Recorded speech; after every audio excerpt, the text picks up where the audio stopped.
بسم اللہ الرحمن الرحیم۔ کہا جاتا ہے کہ کسی علاقے میں قحط سالی پیدا ہو گئی۔ اس قحط سالی کی لپیٹ میں نہ صرف انسان بلکہ چرند و پرند سب اس کا شکار ہو گئے۔ مویشی مالکان بے حد پریشان تھے۔ اس دوران ایک مسجد کے مولوی نے جمعہ کے خطبہ میں نہایت یقین کے ساتھ یہ بات بتائی کہ اللہ کا نام لے کر یعنی بسم اللہ پڑھ کر دریا کو بھی حکم دیا جائے تو وہ بھی نافرمانی نہیں کرتا۔ خطبہ سننے والوں میں ایک چرواہا بھی موجود تھا۔ مولوی کی یہ بات اس کے دل میں اتر گئی اور اس بات پر اس کا یقین کامل ہو گیا۔ اس نے واپس آ کر اپنی بکریاں کھولیں اور سیدھا دریا پر چلا گیا۔ اونچی آواز سے بسم اللہ الرحمن الرحیم پڑھا اور دریا کو کہا کہ وہ اپنی بکریاں چروانے کے لیے دوسرے پار جانا چاہتا ہے اور اس سے کہا کہ مجھے اپنے اوپر سے گزرنے دے۔ یہ کہہ کر اس نے اپنی بکریوں کو لیا اور دریا پر چلتا ہوا دریا پار کر لیا۔ دریا کے دوسری طرف کا علاقہ گھاس سے بھرا پڑا ہوا تھا۔ درختوں کے پتے بھی سلامت تھے کیونکہ کسی کو یہاں تک آنے کی رسائی ہی نہیں تھی۔ اس نے خوب اچھی طرح اپنی بکریوں کو سیر کروایا اور واپس لوٹ آیا۔ پھر یہ اس کا معمول بن گیا کہ وہ بکریاں پار چھوڑ کر واپس آ جاتا اور شام کو جا کر بکریاں واپس لے آتا۔ اس کی بکریوں کا وزن دگنا چگنا ہو گیا۔ لوگ چونک گئے اور اس سے پوچھا کہ وہ اپنی بکریوں کو کیا کھلاتا ہے۔ وہ سیدھا سادہ اور صاف دل نوجوان تھا۔ اس نے صاف صاف بات بتا دی کہ جناب میں تو بسم اللہ الرحمن الرحیم پڑھ کر دریا پر چل کر اپنی بکریاں دوسری طرف چروانے لے جاتا ہوں۔ یہ بات اس سب نے سنی مگر کسی نے اس چرواہے کی بات پر یقین نہیں کیا کیونکہ یہ ناقابل یقین بات تھی۔ مگر بات ہوتے ہوتے مولوی صاحب کے پاس پہنچ گئی۔ مولوی صاحب نے اس چرواہے کو بلایا اور سارا ماجرا پوچھا۔ اس چرواہے نے مولوی صاحب کو ہی حوالہ بنا لیا کہ مولوی صاحب میں تو آپ کا شکریہ ادا کرنے والا تھا۔ آپ نے جمعہ کے خطبے میں جو نسخہ بتایا تھا کہ بسم اللہ کہہ کر دریا کو بھی حکم دو تو وہ بھی انکار نہیں کرتا۔ میں تو بس آپ کے نسخے پر عمل کر رہا ہوں۔ مولوی صاحب حیرت سے اس کے چہرے کو دیکھتے رہے۔ مولوی صاحب نے کہا بھائی صاحب ایسی باتیں تو ہم ہر جمعہ میں کرتے ہیں، فقط ان کا مقصد لوگوں کا ایمان بنانا ہوتا ہے۔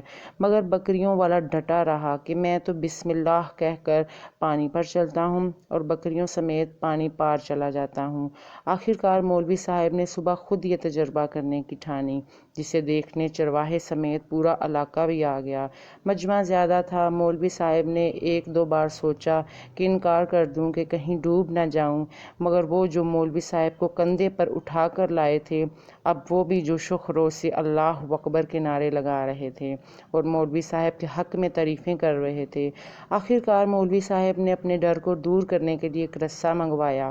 پہلے اسے ایک درخت کے ساتھ باندھا، پھر اپنی کمر کے ساتھ باندھا، پھر ڈرتے ڈرتے ڈھیلا ڈھالا بسم اللہ پڑھا اور دریا پر چلنا شروع ہو گئے۔ مگر پہلا پاؤں ہی رکھا تھا کہ پانی میں گر گئے۔ مولوی صاحب ڈبکیاں کھانے لگے اور پانی کے بہاؤ میں بہنا شروع ہو گئے۔ لوگوں نے کھینچ کھینچ کر باہر نکالا۔ مولوی صاحب کی اس حرکت نے چرواہے کو بہت پریشان کر دیا کہ مولوی صاحب کی بسم اللہ کو یہ کیا ہو گیا ہے، کیونکہ اس کا یہ روز کا معمول تھا۔ اس کے اپنے یقین میں کوئی فرق نہ آیا۔ اس نے بسم اللہ کہہ کر بکریوں کو پانی کی طرف اشارہ کیا اور خود ان کے پیچھے چلتا ہوا پانی پار واپس بھی آ گیا۔ لوگ اسے ولی اللہ سمجھ رہے تھے اور اس کے حق میں نعرے لگا رہے تھے، مگر وہ سب سے بے نیاز سیدھا سادہ انسان تھا۔ وہ مولوی صاحب کے پاس پہنچا اور کہا مولوی صاحب میں آپ کی بسم اللہ کی تعریف سے کافی پریشان تھا، مگر پانی پر چلتے ہوئے مجھے آپ کی بسم اللہ کی بیماری کا پتہ چل گیا۔ اس چرواہے نے درخت سے بندھی ہوئی رسی کی طرف اشارہ کیا اور کہا مولوی صاحب یہ ہے آپ کی بسم اللہ کی بیماری۔ آپ کی بسم اللہ کی برکت کو یہ رسہ کھا گیا۔